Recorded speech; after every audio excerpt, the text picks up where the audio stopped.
Okay, so let's run a little experiment based on some things from Twitter last couple of days, talking about hitting up, hitting down, certain advantages.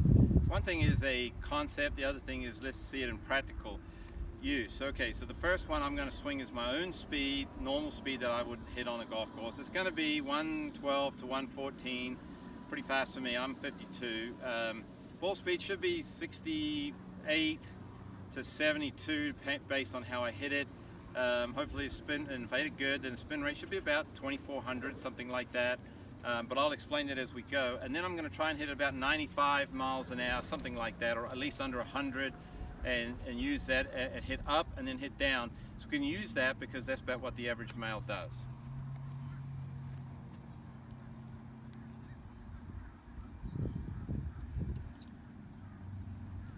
All right, so this is mine, and we got TrackMan going.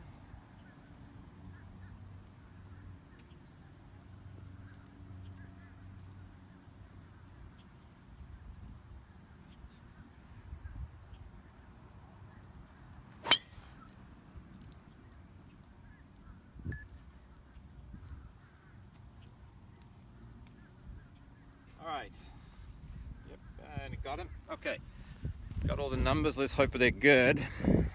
So, let's have a look. Okay, I'll shield that. Okay, so 112.6 for me, so that's in what I would say normal, between 112 and 114. I got 169.5 ball speed, that's about right.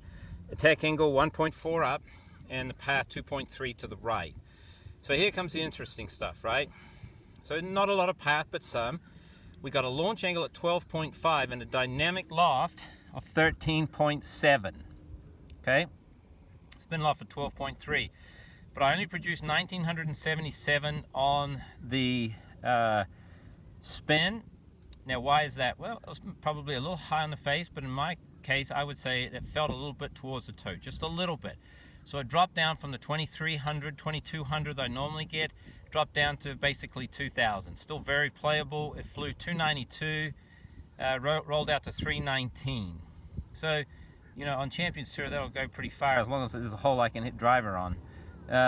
So this is all pretty good conditions, pretty standard for me. Ball speed was probably down a little bit, just simply because it was a little on the toe. But okay, fair enough. You know, that's going to be somewhere with my average. If I swing really fast, it'll be 114 and a ball speed about 172. Okay, let's go the other route here. Now we're going to go over to what's really important, and that is for the average player, right? That's very playable for me, okay, and playable anywhere in the world. But let's go to the average player here. Now remember, they swing less than 100 miles an hour, somewhere in the 90s, maybe even high 80s. But it's hard for me to swing that slow. So let's try about in the 90s somewhere, hitting up and hitting down. Now I'm probably not going to get it exactly the same, just simply because it's very hard to get exactly the same swing, but we'll try and do the best we can, okay?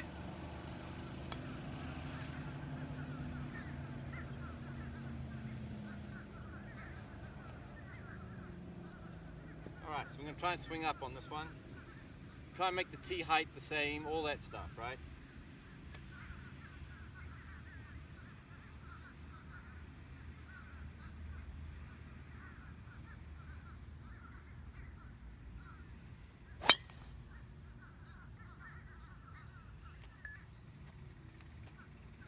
Okay, should be good.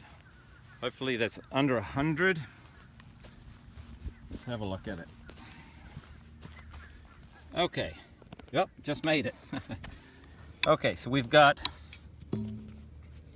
99 miles an hour with a ball speed of 150. Attack angle 3.5 up and the path 4 out. Now, if I'm teaching someone that swings in the 90s, these are pretty good numbers here. This ball launched at 14.3, right? And had a dynamic loft of 15.5, but a spin loft of only 12.2. Why? Why is that spin loft so low? Because see, this attack angle at 3.5 is moving towards the dynamic loft. So I hit up without the dynamic loft getting crazy and getting high. So I was still able to launch the ball at 14 degrees, which is great. and the spin rate was 1867. So again, I would say possibly a little toe hit, but at that speed of that spin loft, that's probably pretty good. It probably should be up at about 2,000 or so. So it flew 252 and then rolled out to 281. Pretty good for under 100 miles an hour. Okay, now I gotta try and swing down at the same speed or pretty close to it, right? See if I can do it. I'm not sure I'm that good, but let's see.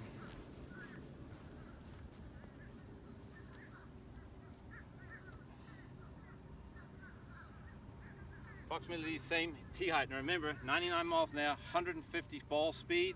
Launched that ball at 14 and it went 252 in the air, 282 total.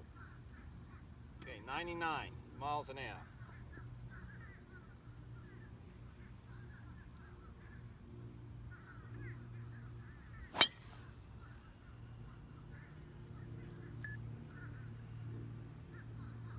All right.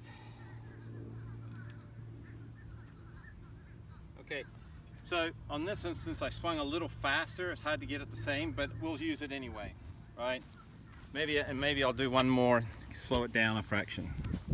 So remember we flew the ball 252 and let's have a look, went to 282. Okay, in this case, this one I hit 103 miles an hour, so too fast.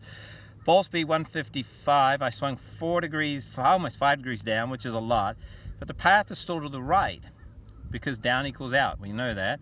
So it launched at 7.8, so under 8 degrees. The dynamic loft 9.4 and the spin loft is actually 14.4, even though it launched lower. Now why is that? Well, because I hit down so much that the dynamic loft right here is 9 and I hit down 5. That gives us about a 14 spin loft. So that's how we got it, right? So that's the dynamic loft, the difference between the dynamic loft and that attack angle. Now it spun 2444, so that means I hit this ball absolutely, couldn't hit it any better. Dead center, very good. And it only flew 252 and went to 276. I actually flew the one that was 4.5 miles an hour slower, 7 or 8 yards further, and actually rolled further. So once again, we would say this is okay. You can play like this because it's at 103. You know, that's fast and I wanted to go.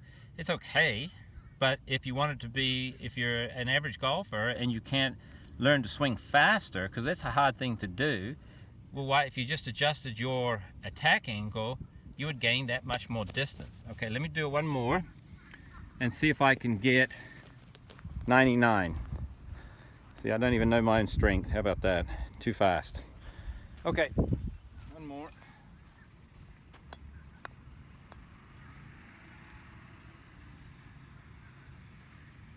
So again, the tee height's about the same.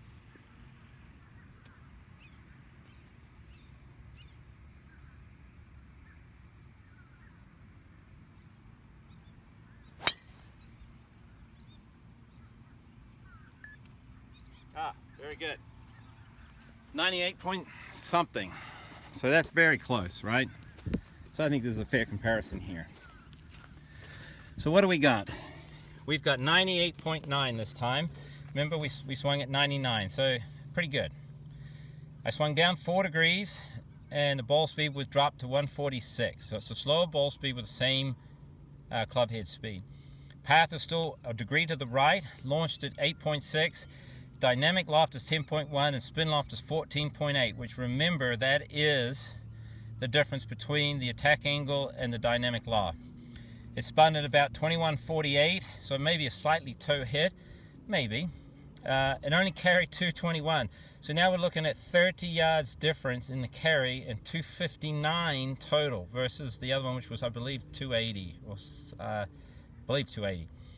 So, and it launched a little 3 degrees to the right. So very good, only went 48 feet high.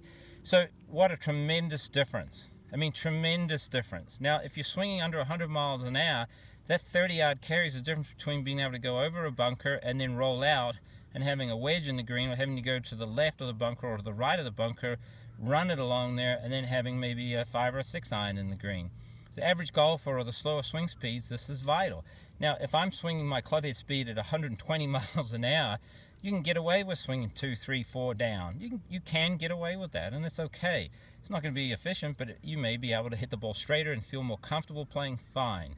But if you're not, if you're slower, to advocate that you got to hit down for control is crazy. Because you're going to be so far back in the fairway, it's hard to hit the green. So if you want to have the same speed but get more distance, because gaining speed's a difficult thing, especially as you get older, I would learn to hit up.